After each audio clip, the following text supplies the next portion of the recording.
É, nós vamos falar aqui sobre segundo reinado, tá? Dando continuidade às nossas aulas sobre a história do Brasil. Nós já falamos aqui de muitas aulas, de história, muitas aulas legais, como desde o início, né, os primórdios ali. Começamos, falamos da antiguidade, da importância da Roma e da Grécia, né, toda a estrutura ali política, econômica, social, cultural ali da Grécia e da Roma, como era dividido a pirâmide etária. Nós temos ali na Grécia a Grécia dividida em Atenas, né, e Esparta. Para os atenienses, nós temos uma política de democracia, cultura filosófica e tal. Nós temos aí dividido entre os escravos, os metecos, os comerciantes, eu acho, e os cidadãos, né? E os espartanos são os eupátridas, né? Os parciatas, o do meio ali, que eram os estrangeiros, e os escravos eram os ilotas, né? Nós temos também em Roma essas divisões também, né? Os patrícios, nós temos os patrícios, os plebeus e os patrícios e plebeus, basicamente. Falamos então, né, da Roma, da Grécia e tal, da monarquia, da república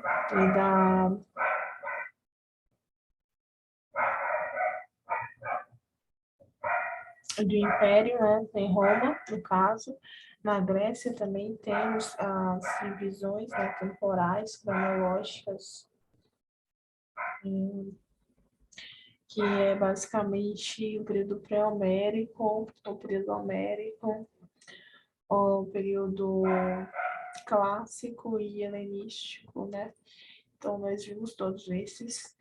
Nós falamos da Idade Média, né? Muitas coisas sobre a Idade Média, sobre a questão ali das revoluções das pessoas, do período do reinado merovingio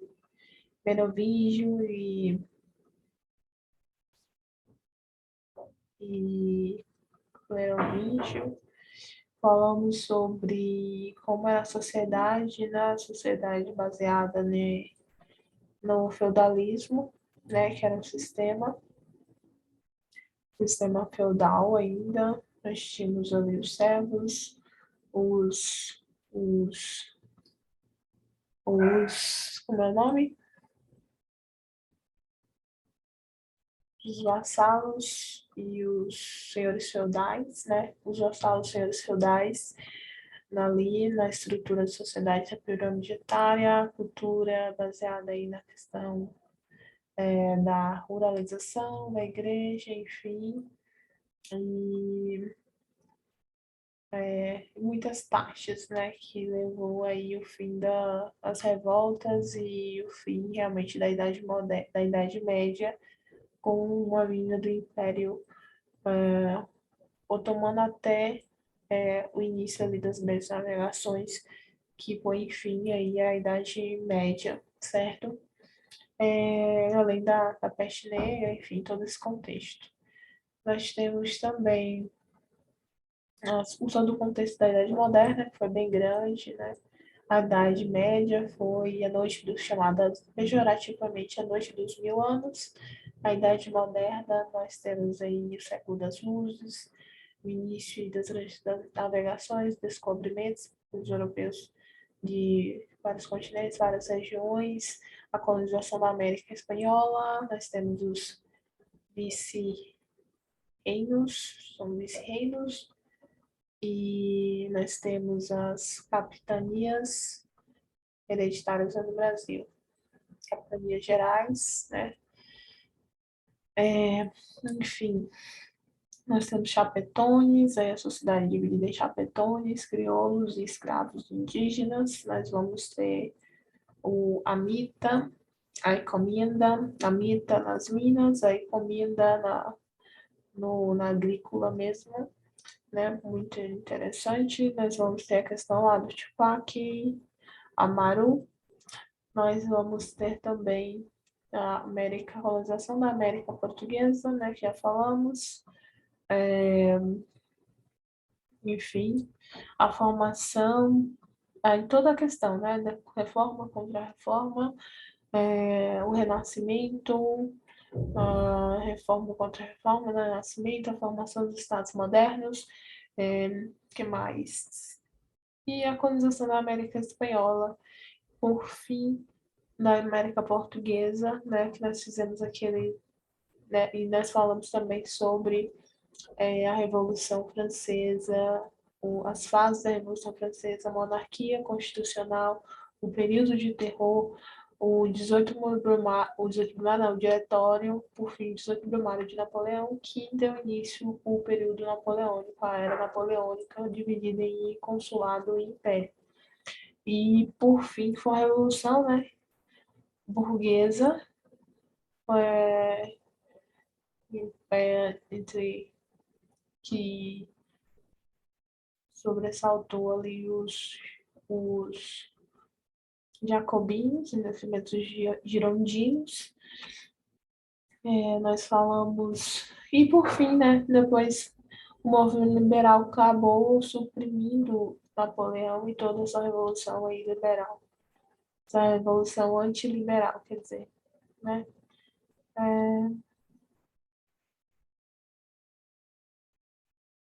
E permanência do absolutismo, né, no mundo moderno. Com o fim, nós tivemos o Congresso de Viena, né, antiliberais, né, antiliberais, apesar do processo ali do liberalismo, que condenava a questão da monarquia, do liberalismo, da ilustração, enfim. E chegamos, por fim, às revoluções inglesas, que aconteceu antes, a Revolução Puritana, a Revolução Gloriosa.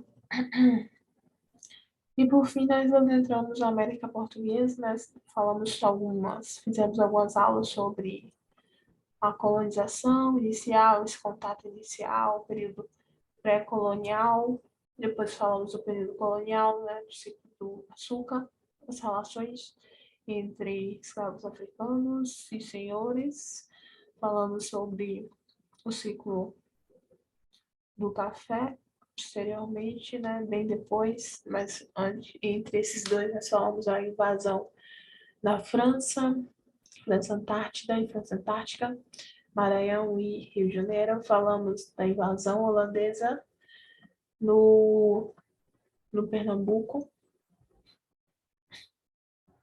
Falamos das revoltas nativistas e revoltas separatistas, que foi em Conferência Mineira e Baiana. As revoltas nativistas foram a revolta dos Beckmans, as revoltas dos Emboabas, enfim, e essas inconfidências que tiveram influência da independência dos Estados Unidos, da Revolução do Haiti, né, ali, contexto da Revolução Francesa, da era napoleônica, quer dizer, falamos sobre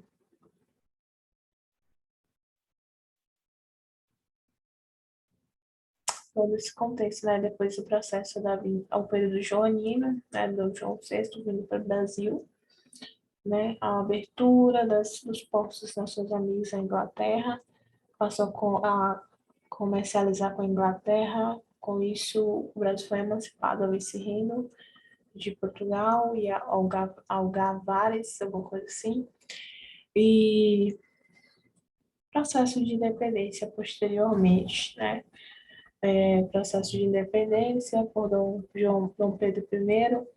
Depois nós temos aí o primeiro reinado. Esse primeiro reinado ele não durou muito. Nós tivemos a Noite das Garrafadas.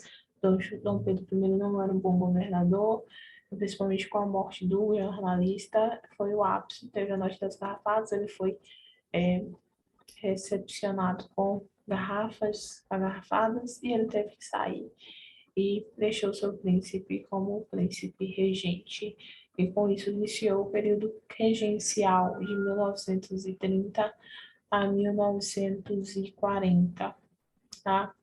Depois, Dom Pedro I governou de 1822 a 1830 e de 1840, 1800 e período regencial tivemos algumas revoltas também, né? Nós tivemos a revolta do Sabinada, tivemos a revolta dos malês na Bahia, né? Tivemos a revolta da cabanagem no Pará, tivemos a revolta da Farroupilha, né? Todas essas revoltas no período regencial. Tivemos também o início da República não, do segundo reinado do príncipe rei Dom Pedro I, que particularmente não, porque não foi, né, pela história, foi um bom rei em comparação com seu pai. E é o que nós vamos falar agora, né? O período do segundo reinado. Então, o segundo reinado iniciou ali em 1840, Dom Pedro II, muito novo ainda, 14 anos, mas muito erudito, né? E uma das características desse período foi uma política, né, brasileira baseada no governo parlamentarista, né? Parlamentarista. Por que parlamentarista? Mas um parlamentarismo diferente. Em todo o mundo havia pressões para o fim das monarquias, né? O fim dessas famílias reais, né? E no Brasil não foi diferente. Para que isso não fosse tão além, né? Dom Pedro ele instituiu o parlamentarismo brasileiro, que era diferente do parlamentarismo inglês. O parlamentarismo inglês em que as pessoas votavam nos ministros e elegiam os ministros. Aqui no Brasil, quem elegia realmente os ministros era Dom Pedro II, rei. E a partir do momento que ele elegia os ministros, os outros ministros ele elegia o primeiro-ministro, então estava tudo maculado ali entre eles, certo? Então, por isso é chamado parlamentarismo às avessas, ou parlamentarismo brasileiro, porque é diferente do parlamentarismo comum ali, o da Inglaterra, tá? No parlamentarismo inglês, o rei era simbólico, né? Lembra das revoluções inglesas e tal, todo o contexto, né? Num um movimento liberalista anti-monarquia, anti-absolutismo, e nós temos aí esse tipo de parlamento, né? Parlamento às avessas, né? Com a abolição do tráfico negreiro pela lei Eusébio de Queiroz, em 1850, né? A imigração subvencionada, né, dos imigrantes brancos europeus e a lei das terras que dizia que ia dar terra a certas pessoas para vir para o Brasil para populacionar e promover ali o desenvolvimento do país. A lei da tarifa Alves Branco, 1844.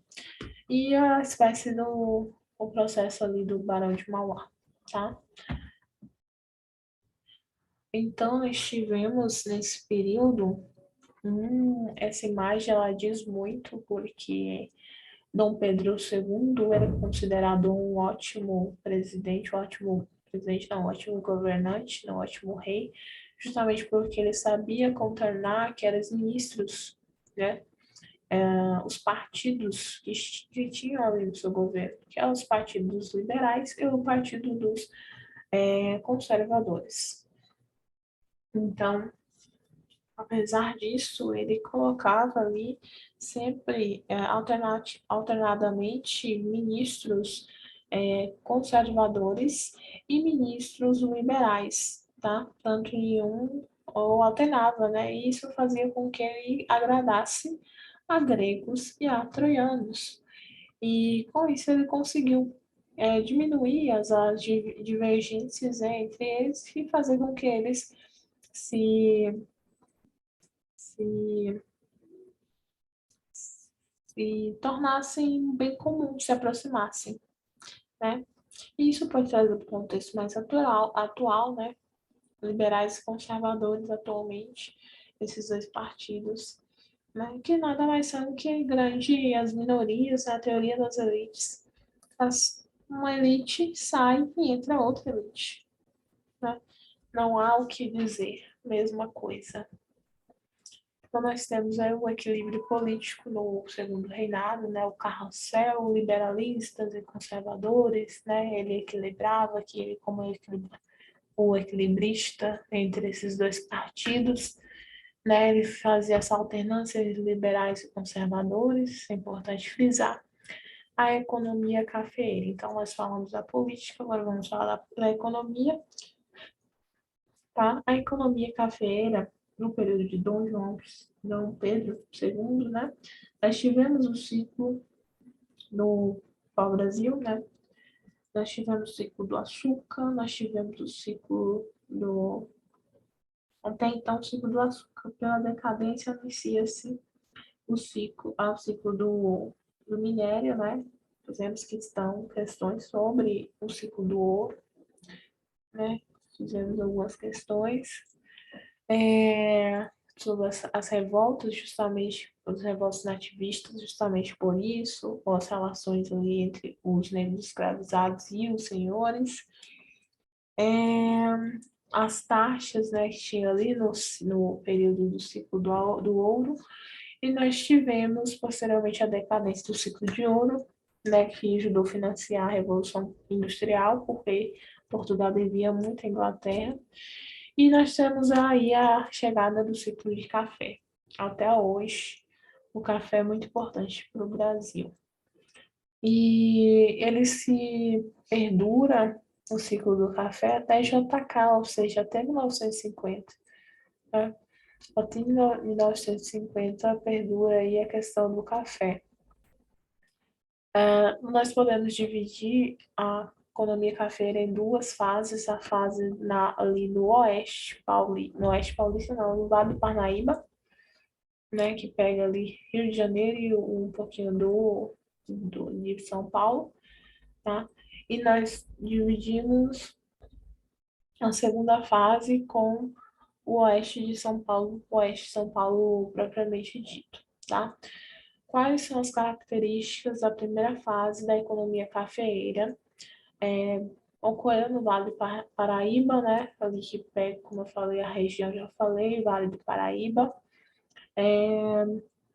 Era uma economia rudimentar, ainda baseada na mão de obra escrava, tá? Ali tinha os chamados barões de café, muito importante para a questão ali da República, posteriormente, né? A República Café com Leite, da alternância entre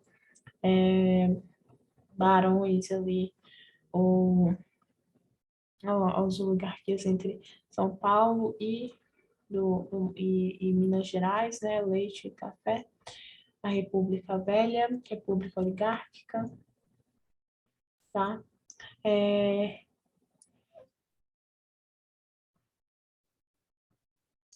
E com isso, foi a crise, né? Que tudo que nasce vai para a decadência depois. E a crise foi justamente a infertilidade do solo.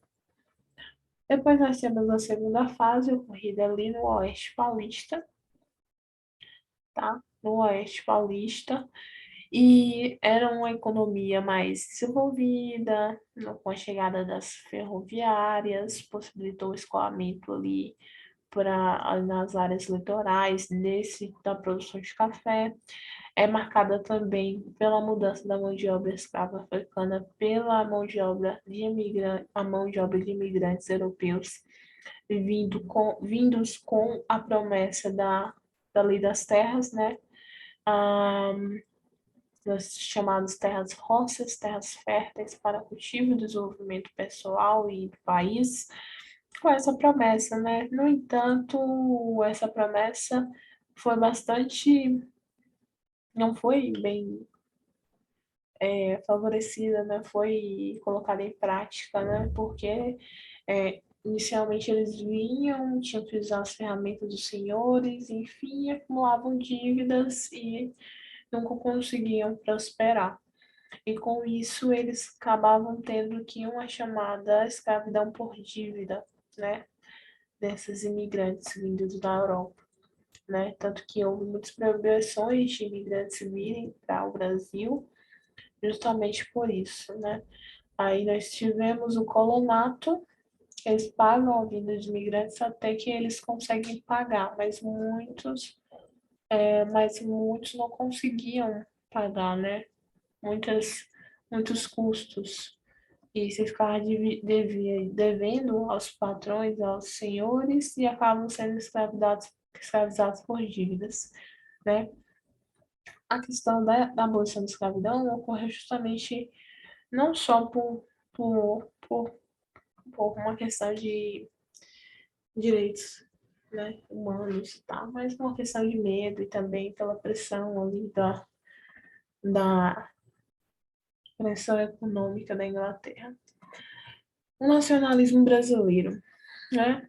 Dom Pedro II foi um homem muito erudito, ele desenvolveu muitas partes aí do Brasil, principalmente na questão do desenvolvimento do teatro, a valorização da questão do romantismo, aquele nascimento do nacionalismo ali na literatura, nas escolas literárias.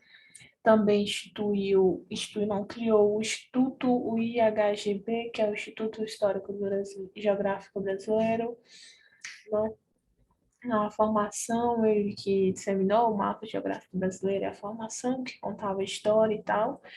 E também, com isso, esse sentimento nacionalista e de legitimar a soberania do país, desse país recém-criado aí, recém-independente, nós temos aí as divergências entre Inglaterra e Brasil, né, que levou aí para um tribunal, foi um como é que diz, um soldado que sofreu alguma coisa aqui no Brasil e foi para o Tribunal Internacional, o juiz foi Leopoldo II da Rússia, ou eu acho que foi da Rússia, alguma coisa assim, e o Brasil venceu e a Inglaterra tinha que pedir desculpas, só que a Inglaterra muito prepotente não quis. Mas isso legitimava, acabou, a partir do momento que dá um processo favorável ao Brasil, isso legitima para que legitima a sua soberania, né, o reconhecimento dos outros países, dos estados, da soberania do país, do Brasil. Com isso, nós temos também outro aspecto importante no segundo reinado, que foi a Guerra do Paraguai, que ocorreu entre 1865 e 1870. Essa guerra ocorreu entre o Brasil, com o apoio da Inglaterra, e a Argentina e Paraguai, Brasil, Argentina e Uruguai, em detrimento do Paraguai, né? E contra o Paraguai. Então, o Brasil era um país muito intervencionista nas relações internas do Uruguai, né? Lá no Uruguai tinha dois partidos, os colorados e os blancos. Os colorados eram o partido apoiado pelo Brasil, tá? Financiava tal coisa, até porque eles possibilitavam maiores acordos econômicos entre o Brasil e o Uruguai. Lá já os blancos eram os mais resistentes, era um partido mais conservador, que tinha resistência com o Brasil e dificultava o lado brasileiro, né? Aí surge Solano Lopes. Solano Lopes foi um líder paraguaio ou uruguaio que juntou um exército aí e aprisionou o navio brasileiro, o Marquês de Olinda, e Dom João II não gostou disso e se juntou com a Argentina e Uruguai contra o Paraguai. O Paraguai já não tinha mais, e aí teve lutas, o Paraguai já não tinha mais condições, até mandou derreter o sino da igreja para fazer o canhão. Esse canhão está no museu, foi trazido para o Brasil no Museu do Rio de Janeiro, como forma de troféu.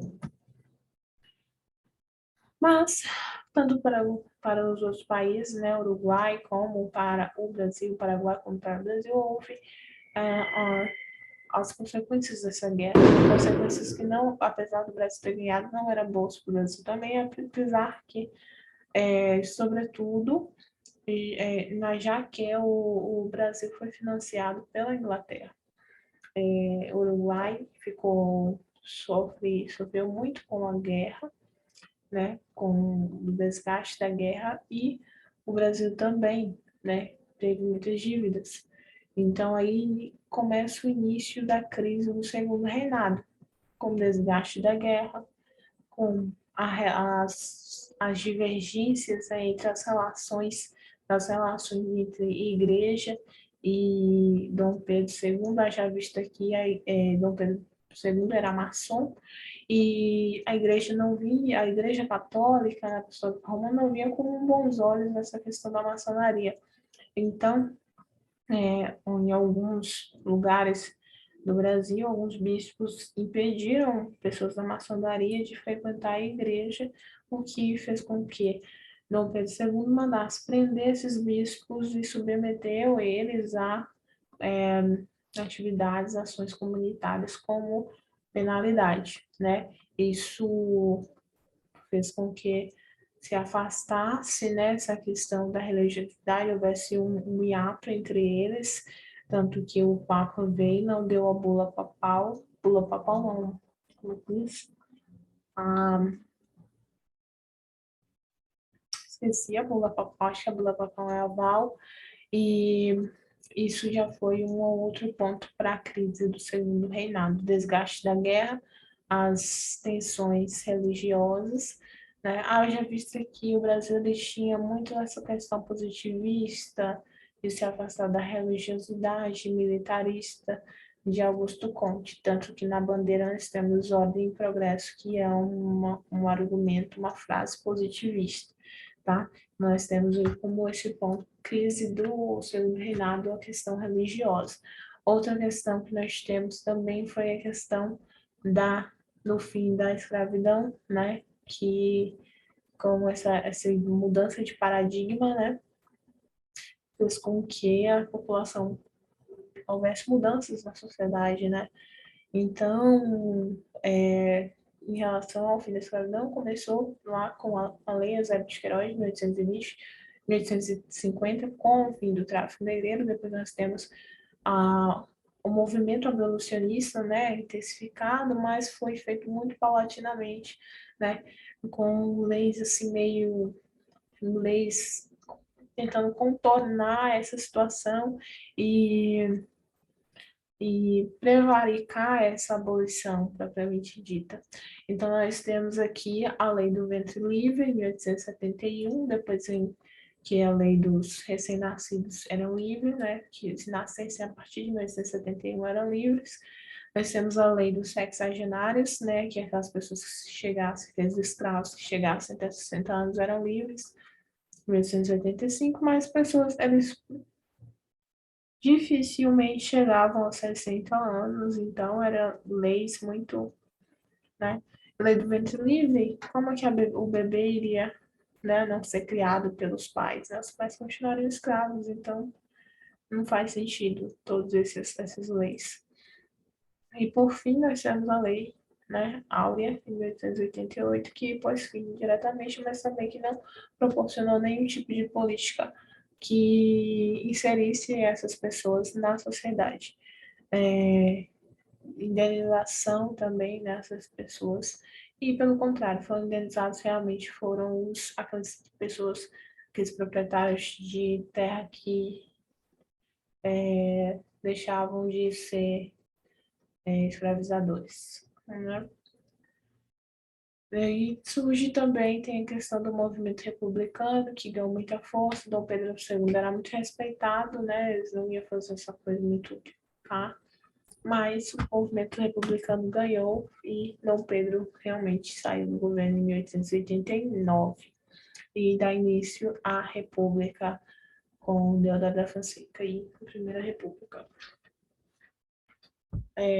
Então, nós temos aí esse segundo reinado marcado pela política externa, a questão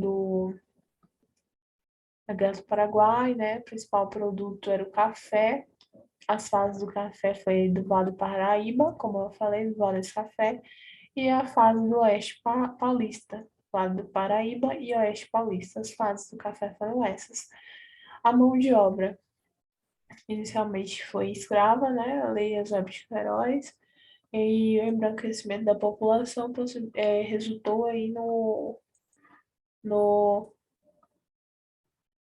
nessa segunda etapa da economia do café, né, do Oeste Paulista, e resultou, consequentemente, na escravidão por dívidas, e a solução era o colonato, né, o subsídio desses proprietários em relação a esses imigrantes, tá?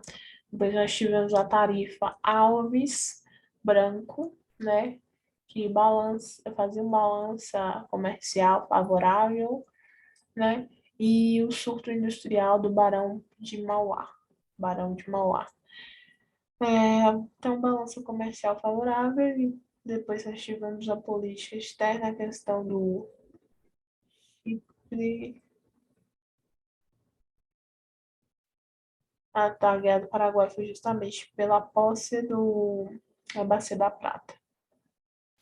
Então, a crise, né, a questão religiosa, os conflitos em torno da monarquia, a questão militar, fortalecimento do exército, o crescimento do positivismo, tá? A questão nacionalista, a lei Eusébio de Queiroz, abolicionista, né? O abolicionista, a lei Eusébio de Queiroz, ventre livre sexagenários e a lei Áurea. Vamos para as questões. Segundo o reinado pode ser dividido em 3 fases. Letra A, conquista, período nauviano. O que é período nauviano? Nauviano, expulsão. B, estabilidade, apogeu e crise. Realmente, estabilidade, apogeu e crise. As ferrovias brasileiras no segundo reinado concentravam-se sobretudo nas regiões de produção de café. A política externa brasileira durante o segundo reinado em relação ao Paraguai tinha o objetivo de retornar a posse da ex-província cisplatina, assegurar a livre navegação da Bacia da Prata, Platina. Inicialmente, com a região produção de cafeira no segundo reinado foi produzida em grande escala, foi inicialmente no Vale do Paraíba. A extinção do tráfico negreiro em 1850 liberou capitais para outros setores da economia. Lei das Terras. Sobre a Lei das Terras de 1850, correto dizer que visava aumentar o valor das terras e a obrigar os imigrantes a vender sua força de trabalho para cafeicultores. O colonato foi a solução. Sobre a Lei das Terras, foi isso, cafeicultores. Sobre o parlamentarismo praticado durante quase todo o segundo reinado e a atuação dos partidos liberal e conservador, podemos afirmar que ambos colaboraram para suprir qualquer fraude das eleições e faziam forte oposição ao centrismo imperial. Não. A B, as divergências entre ambos impediam períodos de conciliação, gerando acentuada estabilidade do sistema parlamentar. Não. Liberal e conservador, sem diferenças ideológicas significativas, alteravam-se no poder, sustentando o parlamentarismo de fachada, manipulado pelo rei.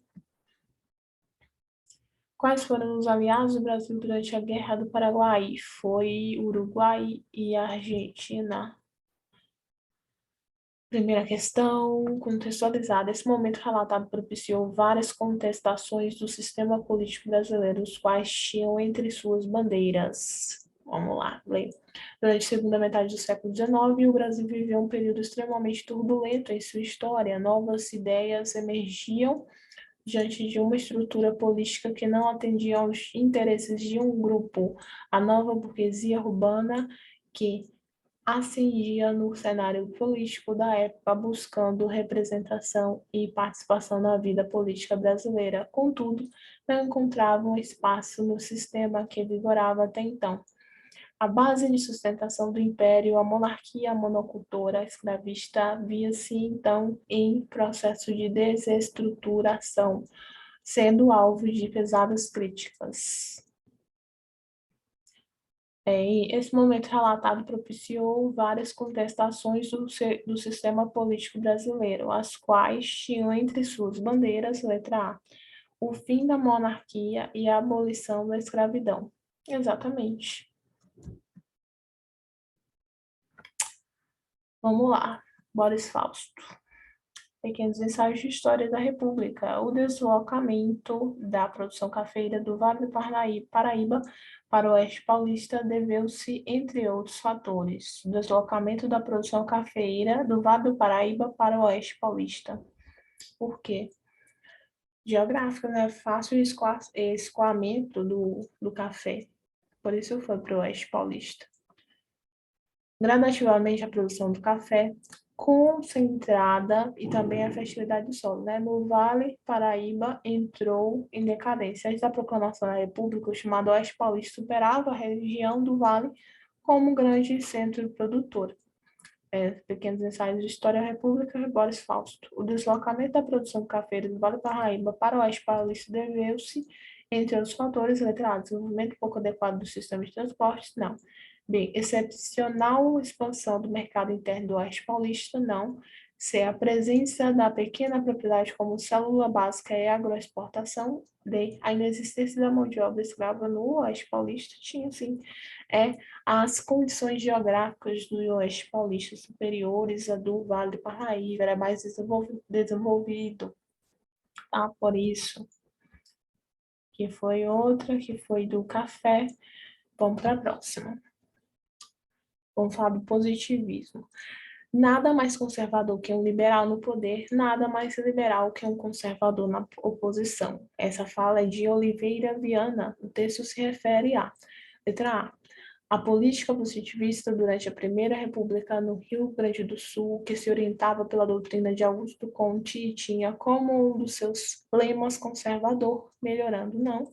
B, ao conflito político entre o Partido Português, que queria conservar o Brasil aos mãos de Portugal, e o Partido Brasileiro, que queria libertar o Brasil da dominação colonial no início do século XIX, também não. Letra C, a política parlamentar do Império Brasileiro, que fazia aparentemente distinção entre políticas liberais e conservadores. Políticos liberais conservadores. Exatamente. Próxima questão. Para o Paraguai, portanto, essa foi uma guerra pela sobrevivência. De todo modo, uma guerra contra dois gigantes estava fadada a ser um teste debilitante e severo para uma economia de base tão estreita. Lopes precisava de uma história rápida se não conseguisse vender rapidamente, provavelmente não venceria nada. As Repúblicas da Prata, da Independência e a Guerra do Paraguai. História da América Latina, da Independência até 1870. A Guerra do Paraguai teve consequências políticas importantes para o Brasil, pois, letra A, representou a afirmação do Exército Brasileiro como ator político de primeira ordem. Representou a afirmação do Exército Brasileiro como um ator político de primeira ordem, sim. Né? A Guerra do Paraguai, sim. B, confirmou a conquista da hegemonia brasileira como bacia platina? Não. C, concretizou a emancipação dos escravos negros? Não. D, incentivou a adoção do regime constitucional monárquico? Não. Solucionou a crise financeira em razão das indenizações recebidas? Também não.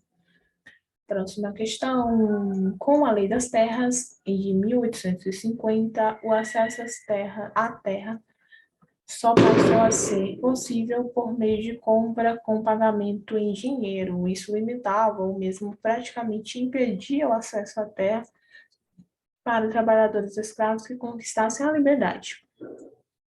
A agricultura brasileira, transformações recentes de Ross, Geografia do Brasil, São Paulo, 2009. O fato legal evidenciado no texto acentuou o processo de, letra A, reforma agrária, letra B, expansão mercantil, letra C, concentração fundiária, exatamente, concentração fundiária nas mãos dos imigrantes, e pelos colonatos, né, também, que podiam dar terras às pessoas e tal. A sexta questão. O Instituto Histórico e Geográfico Brasileiro, IHGB, reuniu historiadores, romancistas, poetas, administradores públicos e políticos em torno da investigação a respeito do caráter brasileiro. Em certo sentido, a estrutura dessa instituição, pelo menos como projeto, reproduziu o modelo centralizador imperial. Assim, enquanto a corte localizava-se a sede das províncias, deveria haver os respectivos institutos regionais. Estes, por sua vez, enviariam documentos e relatos regionais para a capital. Interessante. Uma breve história do Brasil. São Paulo, planeta do Brasil, adaptado de acordo com o texto. Durante o reinado de Dom Pedro II, o referido instituto objetivava o quê? Construir uma história, uma narrativa de nação, uma narrativa, construir uma história, uma é mais baseada numa narrativa, né, em prol de um lado. B. Debater as desigualdades sociais, não combater as injustiças coloniais, não defender a retórica dos abolicionistas, também não. Evidenciar uma diversidade ética, também não. Próxima questão. Convencidos de que a escravidão estava destinada a desaparecer, os latifundiários brasileiros decidiram preparar-se para o inevitável. Já nos anos de 1850, fazendeiros das áreas cafeeiras, alguns dos mais necessitados de mão de obra, tornavam-se interessados em promover a imigração e substituir os escravos por imigrantes. As primeiras experiências falharam e os fazendeiros de café recorreram ao tráfico de escravos interno. Mais tarde, enquanto as pressões abolicionistas aumentavam, as leis contra o tráfico entre províncias foram promulgadas.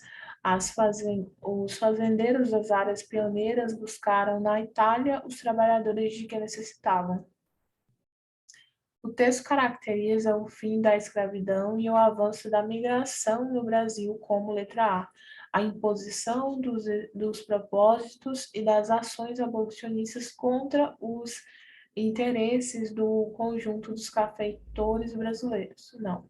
B. Um processo gradual que ganhou força depois da proibição do tráfico atlântico de africanos brasileiros. Exatamente. C.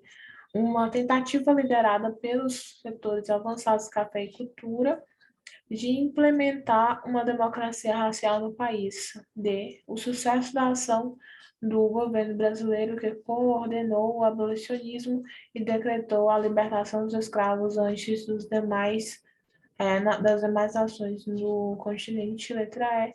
Uma surpresa dado por caráter repentino para os setores cafeicultores e para participantes da luta abolicionista. Oitavo. Somente a partir de 1850 vai-se observar um maior dinamismo no desenvolvimento econômico do país em geral, de suas manufaturas em particular. O crescimento do número de empresas industriais se faria com relativa rapidez. A industrialização brasileira. O assunto tratado no texto guarda relação com, letra A eficácia duradoura da tarifa Alves Branco, que protegeu a produção brasileira da concorrência dos produtores estrangeiros, sobretudo ingleses? Não. B. Do fim do tráfico de africanos para o Brasil, estipulado pela Lei Eusébio de Queiroz, medida que liberou capitais até então empatados na compra de escravos para outras atividades como indústrias, serviços urbanos e bancos. C. A opção firme do governo imperial por apoiar a indústria em detrimento da agricultura, o que é provado pelo auxílio irrestrito às atividades do Visconde de Mauá. D. A expansão da indústria a partir de meados do século XIX, que ocorreu em todos os grandes centros do país, conforme comprovam o elevado número de empresas com mais de 100 trabalhadores em regiões como o Norte e Nordeste. e é a formação de um consistente mercado interno decorrente da mineração, que impulsionou uma robusta urbanização capaz de oferecer escoamento da produção no âmbito local. Uma charge, né? O carrossel de Dom Pedro II, aqui estava na minha segundo slide, tá? Então, a charge retrata uma prática política vigente durante o segundo reinado que permite caracterizar a monarquia nesse período como unitária e conservadora, em que o imperador reina, mas não governa, consolidou. Esse aí é o parlamentarismo inglês, né? Federatista e multipartidarista, em que o imperador tinha a função de mediar e moderar? Não. Ser centralizada e parlamentarista, entre aspas, né? Parlamentarismo às avessas, em que o imperador era árbitro entre os partidos políticos. E é exatamente isso. Temos também a constitucional e unicameral, em que poder moderador era a chave da administração política, não. Federativa e constitucional, não. Era centralizada em torno desse Dom Pedro II. Mas era aqui, ó. Tá errado. Dom Pedro II, não tá certo. Tá certo. Última questão. A figura de Dom Pedro II, que de órfão da nação se transformou em rei majestático, de imperador tropical e mecenas, né? Grande apoiador aí das artes, das ciências, do movimento romântico, vira rei cidadão, para finalmente imortalizar-se num martim exilado e em um mito depois da morte. As Barbas do Imperador, Lila Schwartz. O texto descreve o imperador tropical, Dom Pedro II, que no país por meio século, atuando como grande fator catalisador e mobilizador das forças sociais, preservando com seu governo, sobretudo, letra A, o poder das elites agrárias, com certeza, lei das terras, vendo vários benefícios desse povo aí, e a unidade territorial do país, sim, letra A. B, democracia liberal, segundo não, ele mediava, né, entre liberal e conservador. C, a ideia da modernização da nação através do apoio do governo do desenvolvimento industrial, não é bem aí.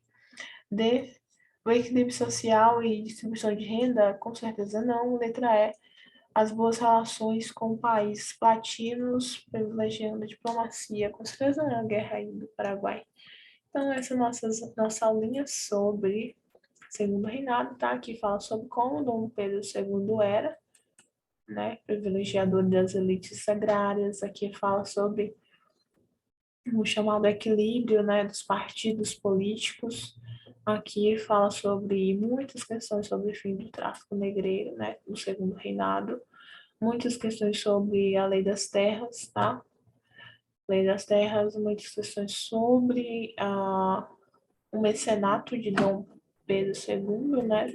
Da HGB, questões sobre a concentração política, a concentração fundiária, lei das terras, a crise da República, como era a política, muitas questões de política e sociedade, tá? E economia.